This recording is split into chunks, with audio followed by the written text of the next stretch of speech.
यहाँ 2 महीने रहने के बाद finally I am going back to Kanpur. और इन 2 महीनों में ज़िंदगी ने बहुत कुछ सिखाया। सबसे बड़ी चीज़ थी कि हाल फ़िलहाल मुझे महताब की फ्रेंड रिक्वेस्ट आई है।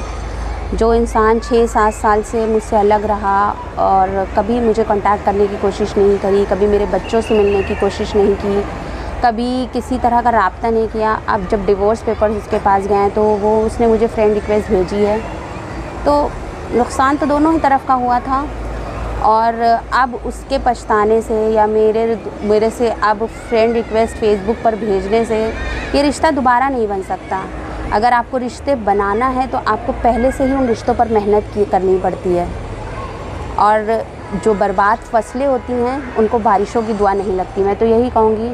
और अब अगर ये फ्रेंड रिक्वेस्ट भेज के अल्लाह बेहतर जाने वो क्या दिखाना चाहता है, इतना सब कुछ होने के बावजूद भी उसने कोई कांटेक्ट नहीं किया कि ये कैसे पेपर्स भेजे हैं, बच्चों का क्या हाल है, बच्चों को मैं मांगूंगा, ये किसी तरह का कुछ। उसको अभी भी आना है, घमंड है कि लड़कियां खुला नहीं ले सकती, लड़कियां आज़ाद नहीं हो सकती, मर्दों का ज़माना है, मर्द जो चाहेगा वो कर देगा। तो डिस्टर्ब तो हूँ मैं, क्योंकि कहीं ना कहीं मैं उससे बहुत दिल से जुड़ी रही हूँ और उस शख्स से मेरा जो नाता था वो मैं दुनिया को दिखा भी नहीं सकती। बस ये लगता है कि सब कुछ तबाह बर्बाद तो हो गया, गलती किसकी थी वो मायने नहीं रखता, मगर ये पता है कि बर्बाद दोनों हुए, साथ में हमारे बच्चे भी। बस अब कोशिश करती हूँ कि इस सदमे से निकल पाऊँ, कोशिश पूरी कर रही हूँ। और बहुत डर लग रहा है कानपुर वापस जाने में, क्योंकि कहीं ना कहीं लोगों के बहुत सारे सवाल मेरे लिए तैयार खड़े होंगे, बहुत सारे लोगों को मुझे जवाब देना है, बहुत सारी नज़रें, ताने, डिवोर्सी का टैग लग चुका है, तलाकशुदा का। और परेशानियाँ और बढ़ गई हैं, क्योंकि ज़ाहिर सी बात है रिश्ते भी आना शुरू हो गए हैं और मैं बिल्कुल भी मेंटली भी प्रिपेयर्ड नहीं हूँ किसी भी चीज़ के लिए। और मुझे कुछ नहीं समझ में आ रहा है। इनफैक्ट मैं एक तरह से अपने शहर से भागी हुई हूँ, छुपी हुई हूँ, मैंने खुद को छुपा कर रखा हुआ है।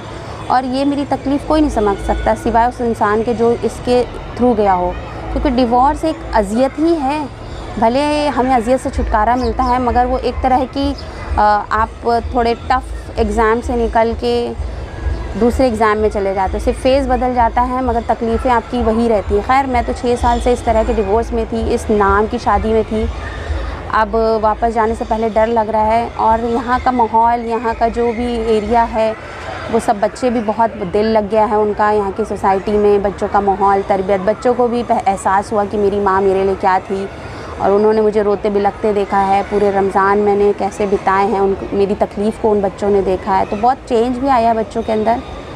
तो अभी मैं वापस जा रही हूँ, देखते हैं कि वहाँ जाकर क्या होता है, महताब का क्या रिएक्शन होता है। बट यही कहना चाहूँगी कि बहुत डर लग रहा है और पता नहीं आगे ज़िंदगी मुझे किस मोड़ पर ले जाएगी। घर में भी सब तैयार बैठे हैं बिल्कुल कि अब वापस आओ तो तुम्हारा रिश्ता, शादी। पता नहीं, मैं अभी कुछ भी नहीं सोचना चाहती हूँ। मैं इनफैक्ट मैं किसी से मिलना भी नहीं चाहती हूँ।